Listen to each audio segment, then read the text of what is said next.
good day. You have joined the Speakers Bureau, Public School Speakers Bureau once again. I'm Dr. Donna Mills, and I am one of 5 school board members here in St. Lucie County.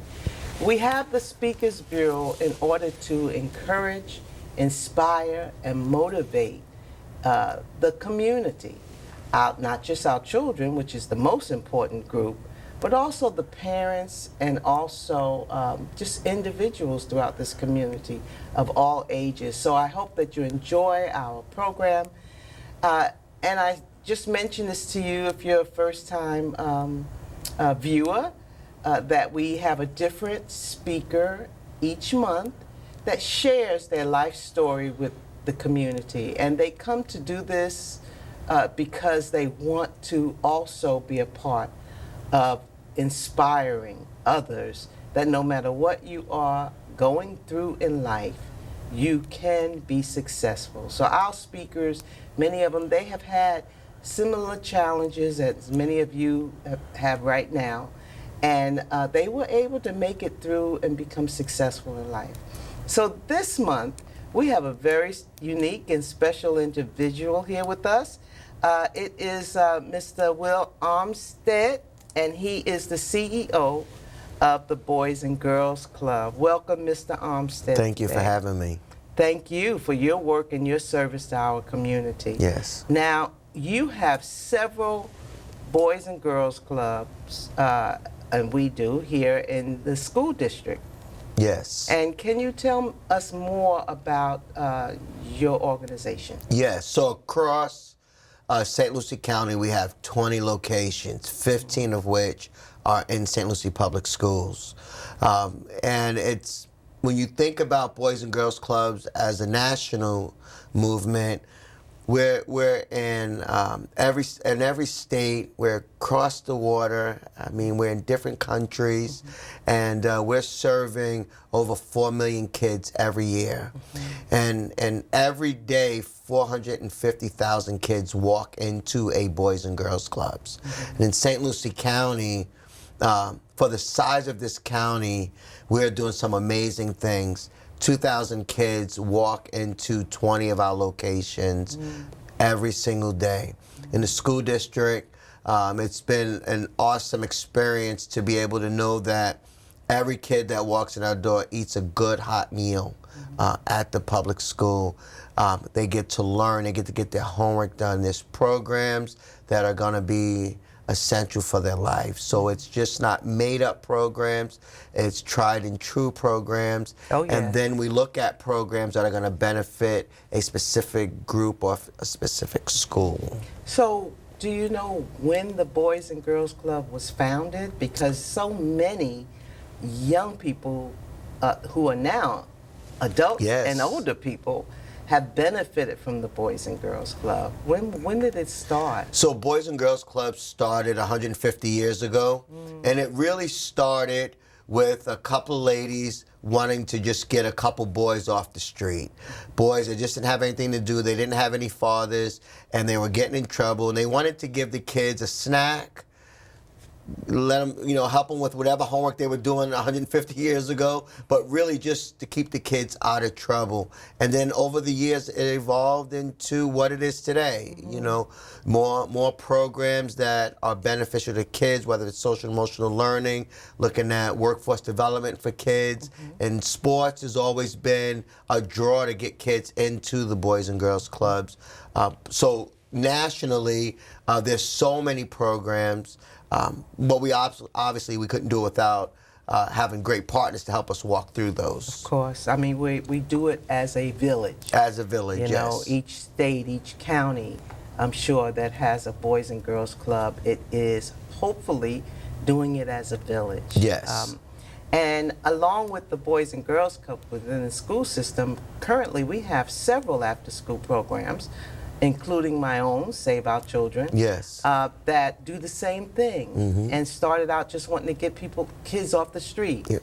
And we now are in our 30th year wow, of Save Our Children right here in St. Lucie County, and have seen tremendous success with so many young people.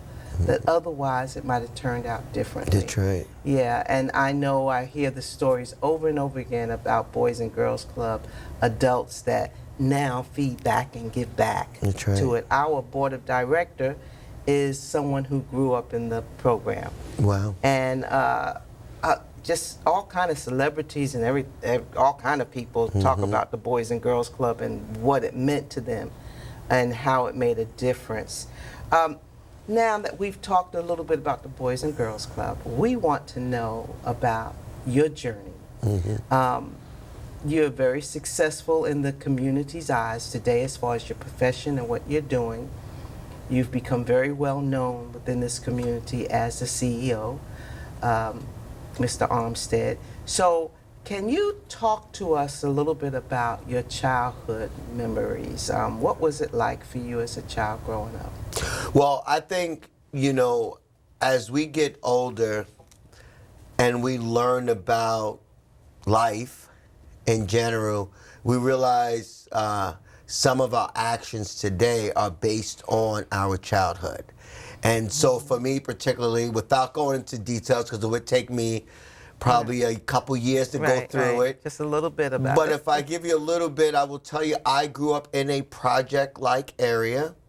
I grew up in an era or in a place where there were a lot of gangs, a lot of bad things happening, and I grew up with a mom and a dad, a large family, a lot of siblings, and we worked hard to maintain to be a family, but it was rough. It wasn't easy, and I think.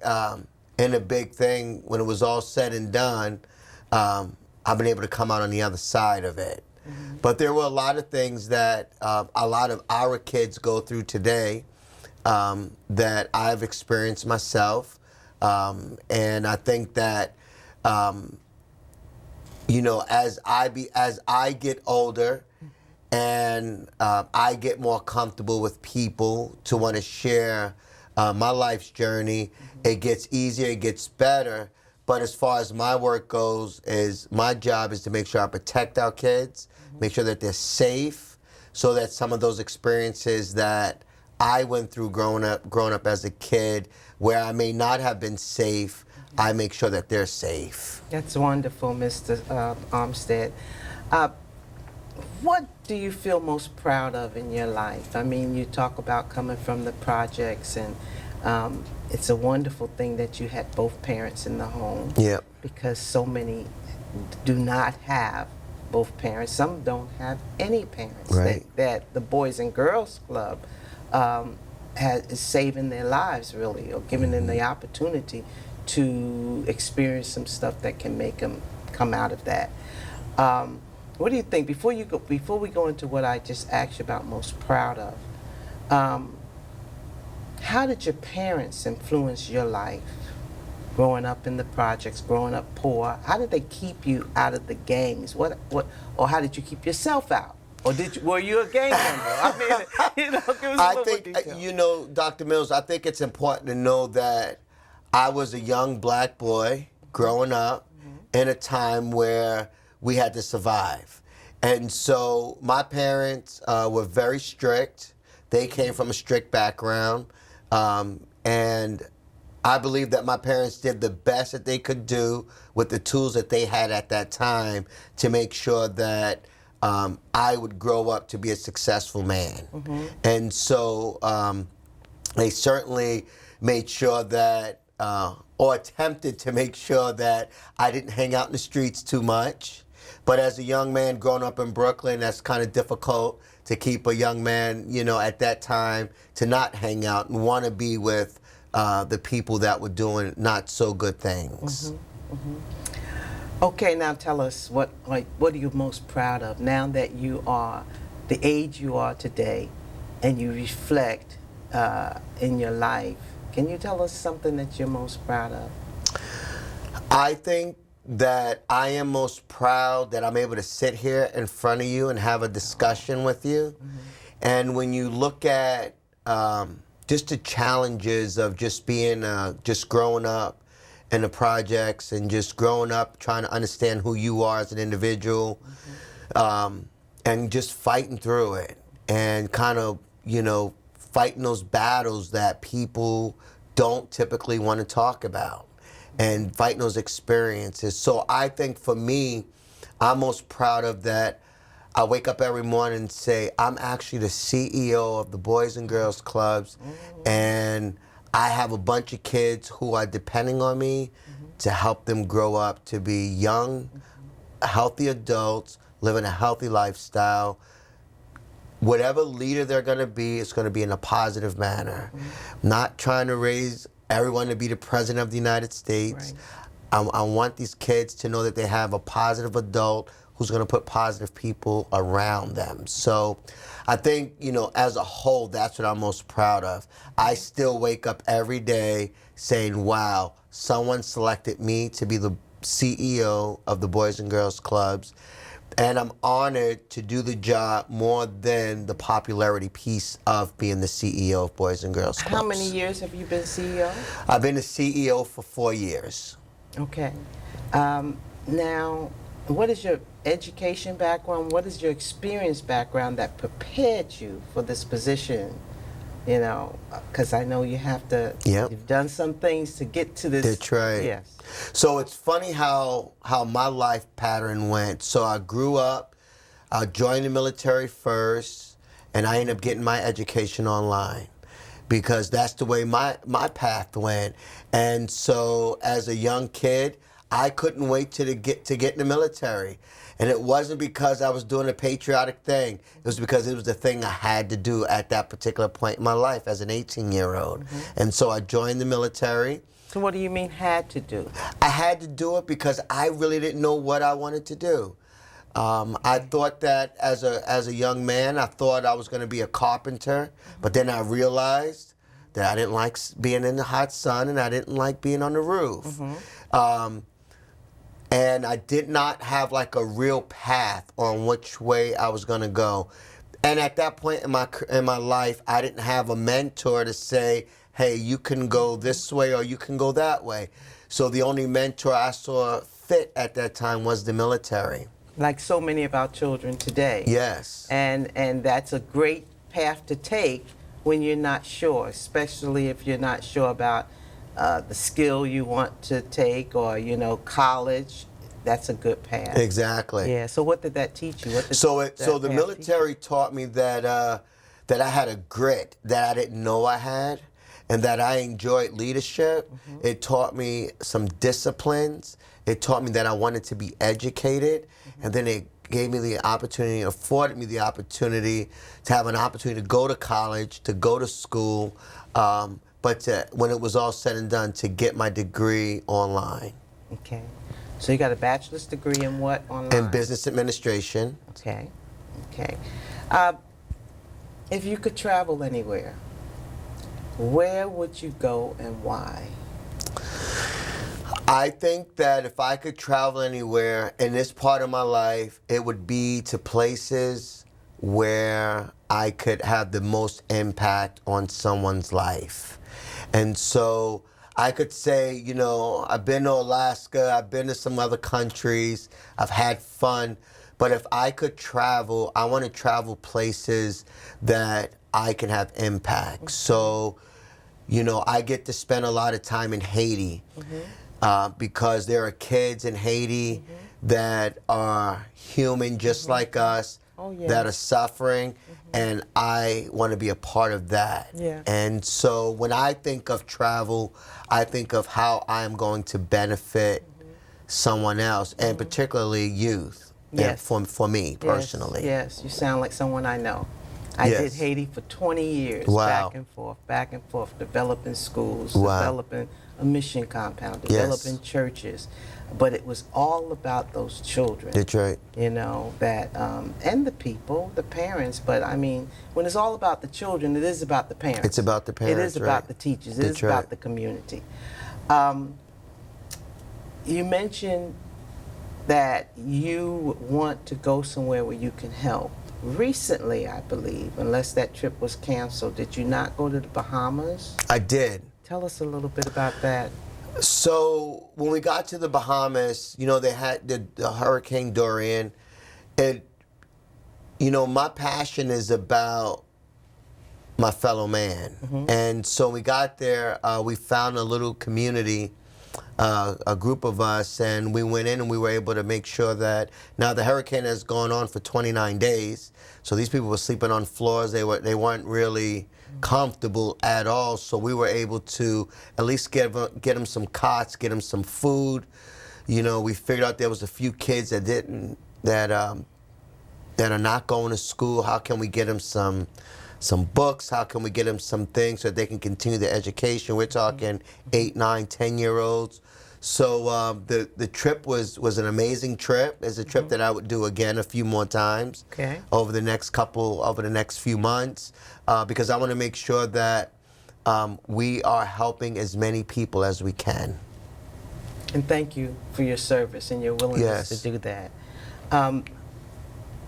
Is there a teacher, or what teacher in school made the most impact on you throughout life?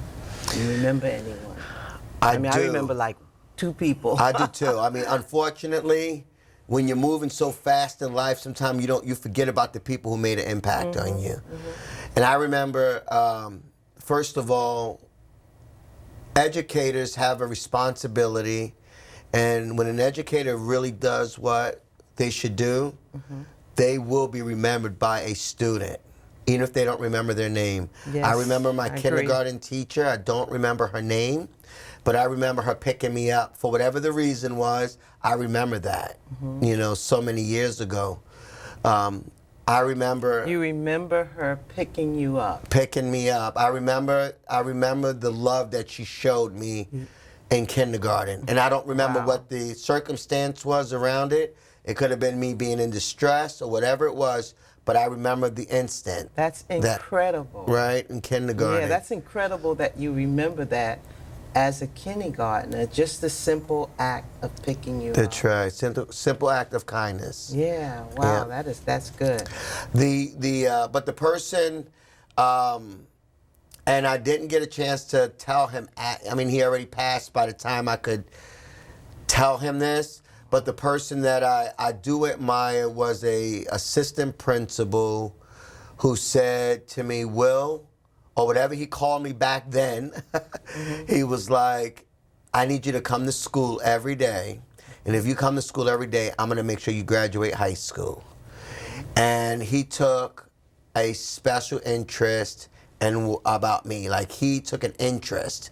And he knew that I was in some distress, but he did not give up on me.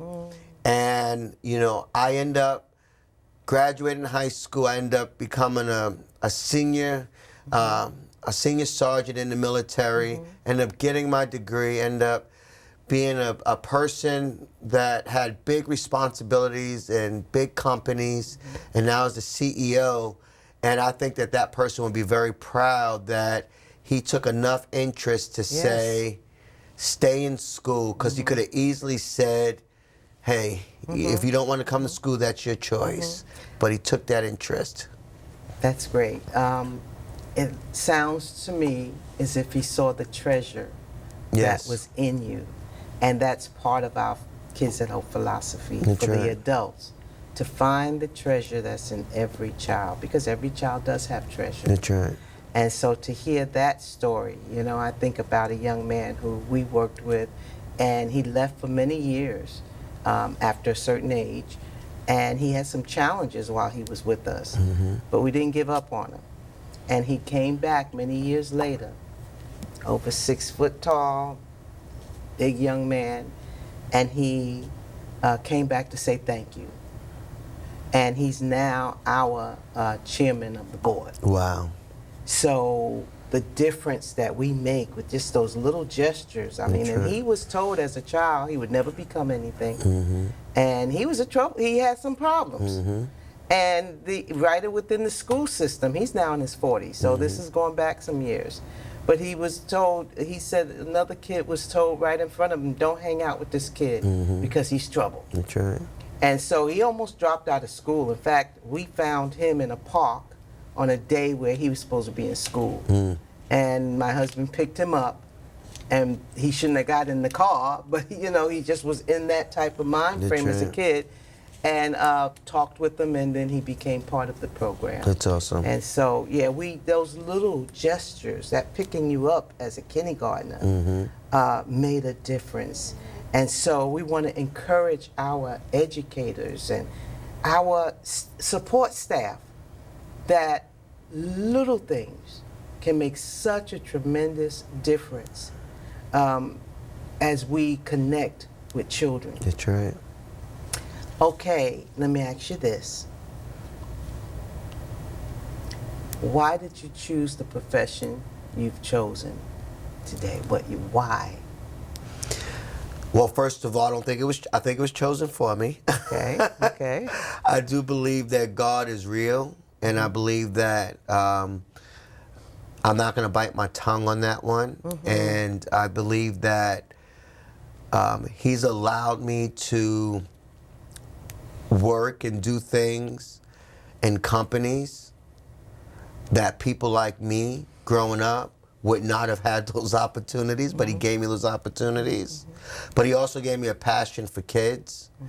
And so I would not change this career for anything else, because working for the Boys and Girls Clubs, or working for your organization or any of the other youth development agencies, if you're doing it right, you're going to see change.